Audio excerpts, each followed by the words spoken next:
افق کے لغوی معنی بات کو الٹ دینا ہے۔ حقیقت کے خلاف کچھ بنا دینا، اسی مناسبت سے اس کے معنی جھوٹ کے ہیں۔ اگر یہ الزام کسی حوالے سے بولا جائے تو اس کا معنی بہتان بن جاتا ہے، بدترین قسم کا جھوٹ جو حق کو باطل سے اور باطل کو حق سے بدل دے، پاک دامن کو فاسق سے اور فاسق کو پاک دامن بنا دے، افق کہلاتا ہے۔ نبی صلی اللہ علیہ وآلہ وسلم کے زمانے میں ایک واقعہ پیش آیا جب حضرت محمد صلی اللہ علیہ وآلہ وسلم کی بیوی عائشہ رضی اللہ عنہا پر الزام لگایا گیا اور بہتان لگایا گیا۔ یہ کہانی قرآن سے، مختلف اسلامی لیکچرز اور قرآن کی تفسیر سے لی گئی ہے۔ یہ بہت دل کو چھو لینے والا واقعہ ہے۔ غزوہ بنی مستلق سے جب رسول اللہ صلی اللہ علیہ وآلہ وسلم واپس مدینہ آنے لگے تو ایک مقام پر پڑاؤ کیا۔ اس غزوہ میں آپ کے ساتھ ام المومنین عائشہ بنت ابو بکر بھی تھیں، جو ایک ہودج میں سفر کرتی تھیں۔ ہودج اونٹ کے اوپر رکھی ہوئی پالکی کو کہتے ہیں جو پردے سے ڈھکی ہوئی ہوتی ہے، اور چند مخصوص آدمی اس ہودج کو اونٹ پر لادنے اور اتارنے پر مقرر تھے۔ حضرت عائشہ لشکر کے روانگی سے کچھ پہلے لشکر سے باہر رفع حاجت کے لیے تشریف لے گئیں۔ جب واپس ہوئیں تو دیکھا کہ ان کے گلے کا ہار کہیں ٹوٹ کر گر گیا ہے۔ وہ دوبارہ اس ہار کی تلاش میں لشکر سے باہر چلی گئیں، اور واپس آنے میں کچھ دیر لگ گئی اور لشکر روانہ ہو گیا۔ آپ کا ہودج لادنے والوں نے خیال کیا کہ آپ اندر تشریف فرما ہیں، کیونکہ آپ کی عمر مبارک اتنی زیادہ نہ تھی تو وزن محسوس نہیں ہوتا تھا۔ انہوں نے ہودج لاد دیا اور پورا قافلہ منزل سے روانہ ہو گیا۔ آپ منزل پر واپس آئیں تو کوئی آدمی موجود نہیں تھا۔ تنہائی اور اندھیری رات سے سخت گھبرائیں اور اکیلا سفر کرنا بھی مشکل تھا۔ اس لیے آپ یہ سوچ کر لیٹ گئیں کہ جب اگلی منزل پر مجھے نہ پائیں گے تو میری تلاش میں ضرور یہاں واپس آئیں گے۔ آپ لیٹے لیٹے سو گئیں۔ ایک صحابی صفوان بن معطل ہمیشہ لشکر کے پیچھے اس خیال سے چلا کرتے تھے کہ لشکر کا گرا ہوا سامان اٹھاتے چلیں۔ جب وہ اس مقام پر پہنچے تو حضرت عائشہ کو دیکھا۔ چونکہ آپ آیت پردہ سے پہلے ام المومنین کو دیکھ چکے تھے تو پہچان گئے اور انہیں مردہ سمجھ کر انا للہ و انا الیہ راجعون پڑھا۔ اس آواز سے حضرت عائشہ جاگ اٹھیں تو حضرت صفوان نے اپنے اونٹ کو ان کے قریب جا کر بٹھا دیا، جس پر آپ بغیر کوئی بات کیے سوار ہو گئیں، اور حضرت صفوان نے اونٹ کی مہار پکڑ کر پیدل چلتے ہوئے اگلی منزل پر حضور کے پاس پہنچ گئے۔ منافقوں کے سردار عبداللہ بن ابی نے اس واقعے کو حضرت عائشہ پر تہمت لگانے کا ذریعہ بنا لیا اور خوب اس تہمت کا چرچا کیا، اور مدینہ میں اس منافق نے اس شرمناک تہمت کو اس قدر اچھالا اور اتنا شور و غل مچایا کہ مدینہ میں ہر طرف اس فتنہ اور تہمت کا چرچا ہونے لگا، اور بعض مسلمان مثلاً حسان بن ثابت، مصطح بن اثاثہ اور حمزہ بنت جہش اور کچھ نادان مسلمان جو منافقین کے دھوکے میں تھے، انہوں نے بھی اس تہمت کو پھیلانے میں کچھ حصہ لیا۔ حضور اقدس صلی اللہ علیہ وآلہ وسلم کو اس شر انگیز تہمت سے بے حد رنج و صدمہ پہنچا۔ اس موقع پر عبداللہ بن ابی نے کئی مقاصد حاصل کرنے کی کوشش کی۔ ایک طرف رسول اللہ اور ابو بکر صدیق کی عزت پر حملہ کیا، دوسری طرف اس نے اسلامی تحریک کے بلند اخلاق کو گرانے کی کوشش کی، تیسری طرف اس نے ایک چنگاری پھینکی کہ اگر اسلام اپنے پیروکاروں کی کایا پلٹ نہ کر چکا ہوتا تو مہاجرین اور انصار آپس میں لڑ پڑتے، کیونکہ حضرت عائشہ کے حوالے سے جس شخص پر الزام لگ رہا تھا، یعنی صفوان بن معطل، کا تعلق قبیلہ خزرج سے تھا۔ حضور نبی کریم صلی اللہ علیہ وآلہ وسلم کو عائشہ صدیقہ کی پاک دامنی پر پورا یقین تھا، لیکن چونکہ بیوی کا معاملہ تھا اس لیے آپ نے اپنی طرف صفائی کا اعلان کرنے کی بجائے وحی الہی کا انتظار فرمانے لگے، اور اس درمیان میں اپنے مخلص اصحاب سے مشورہ کرنے لگے۔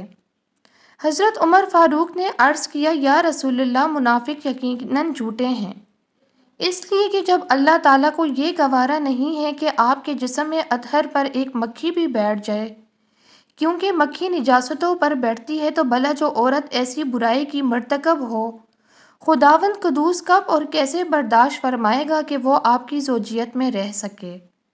حضرت عثمان بن عفان نے کہا، یا رسول اللہ، جب اللہ تعالیٰ نے آپ کے سایہ کو زمین پر نہیں پڑنے دیا تاکہ کسی کا پاؤں نہ پڑ سکے، تو بھلا اس معبود پر حق کی غیرت کب گوارا کرے گی کہ کوئی انسان آپ کی زوجہ محترمہ کے ساتھ ایسی قباحت کا مرتکب ہو؟ حضرت علی بن ابی طالب نے یہ گزارش کی کہ یا رسول اللہ، ایک مرتبہ آپ کے نائلین مبارک میں نجاست لگ گئی تھی، تو اللہ تعالیٰ نے جبرائیل کو بھیج کر آپ کو خبر دی کہ آپ نائلین اقدس اتار لیں۔ اس لیے بی بی عائشہ معاذ اللہ اگر ایسی ہوتی تو ضرور اللہ تعالیٰ آپ پر وحی نازل فرما دیتا کہ آپ ان کو زوجیت سے نکال دیں۔ حضرت ابو ایوب انصاری نے جب اس تہمت کی خبر سنی تو انہوں نے اپنی بیوی سے کہا، اے بیوی، سچ بتا، اگر صفوان بن معطل کی جگہ میں ہوتا تو کیا تو یہ گمان کر سکتی ہے کہ میں حضور کی حرم پاک کے ساتھ ایسا کرتا؟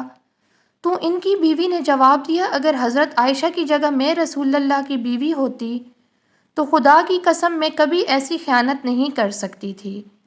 تو پھر حضرت عائشہ تو مجھ سے لاکھوں درجے بہتر ہیں، اور حضرت صفوان جو تم سے بہت بہتر ہیں، بھلا کیوں کر ممکن ہے کہ یہ دونوں ایسی خیانت کر سکتے ہیں؟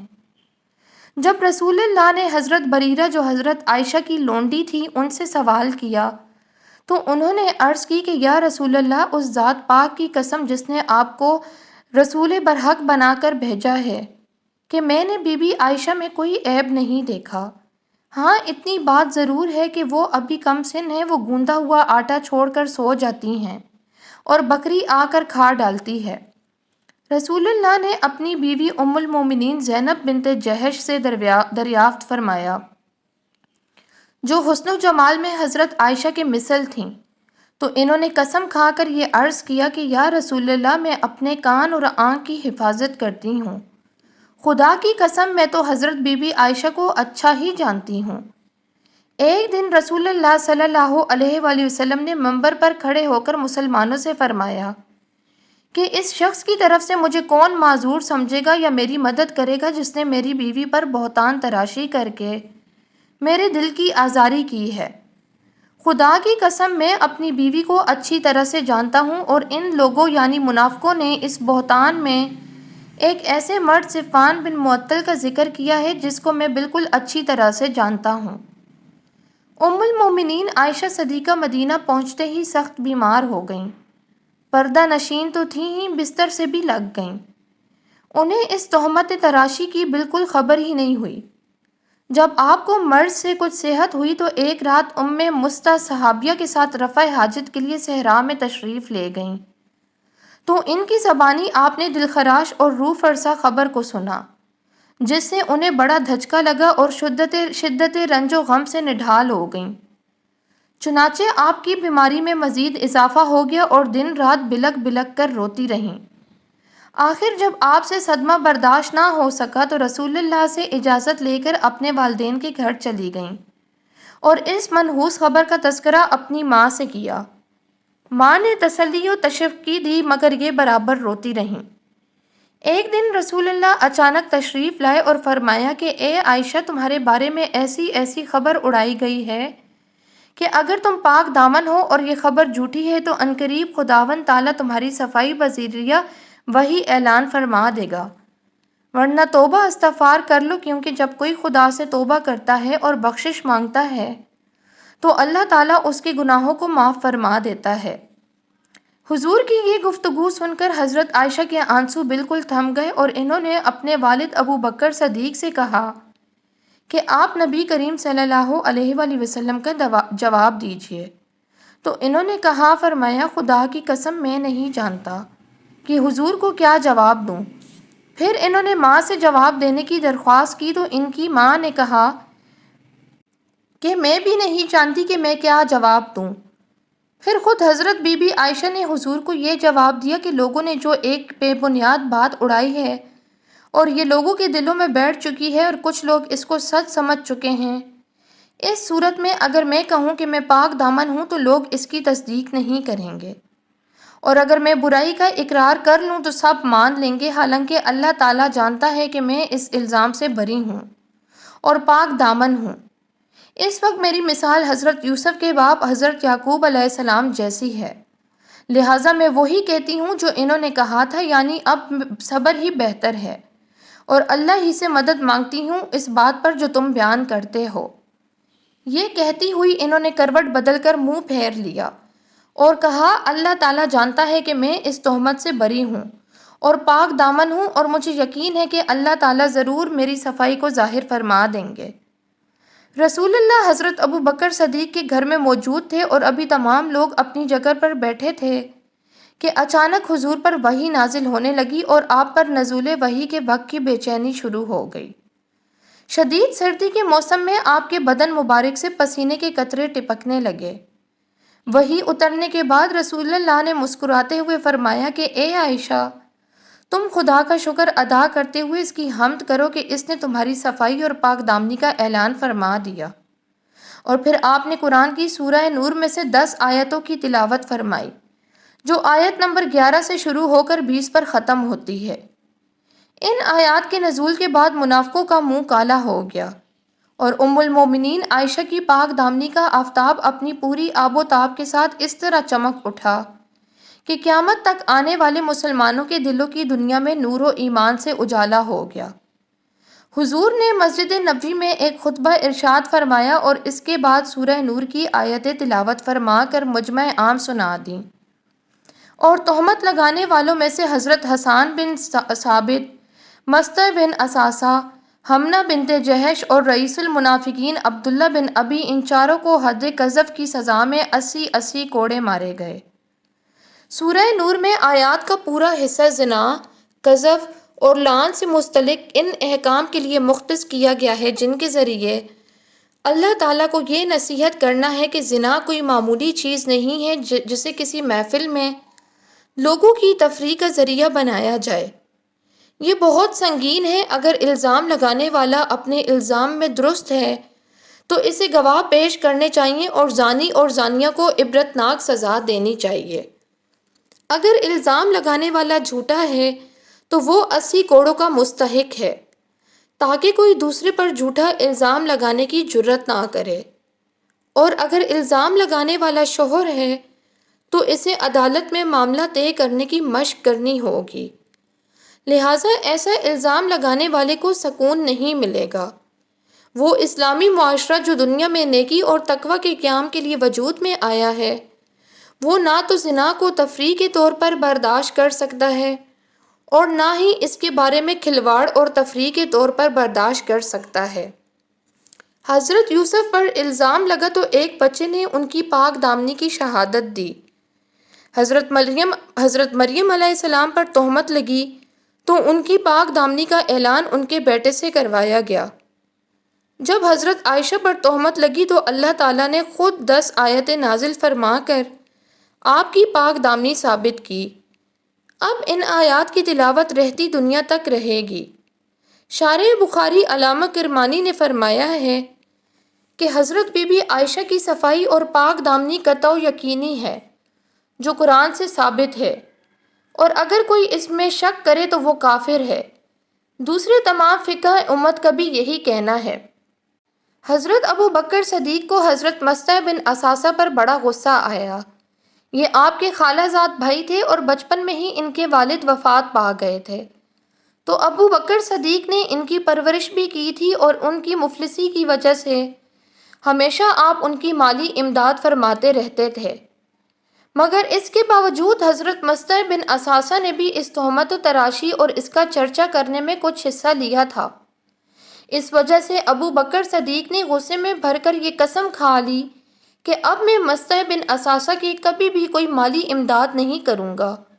اس موقع پر اللہ تعالیٰ نے یہ آیت نازل فرمائی کہ اور قسم نہ کھائیں وہ جو تم میں فضیلت والے اور گنجائش والے ہیں، قرابت والوں اور مسکینوں اور اللہ تعالیٰ کی راہ میں ہجرت کرنے والوں کو دینے کی، اور چاہیے کہ معاف کریں اور درگزر کریں۔ کیا تم اسے پسند نہیں کرتے کہ اللہ تعالیٰ تمہاری بخشش کرے، اور اللہ بہت بخشنے والا اور بڑا مہربان ہے۔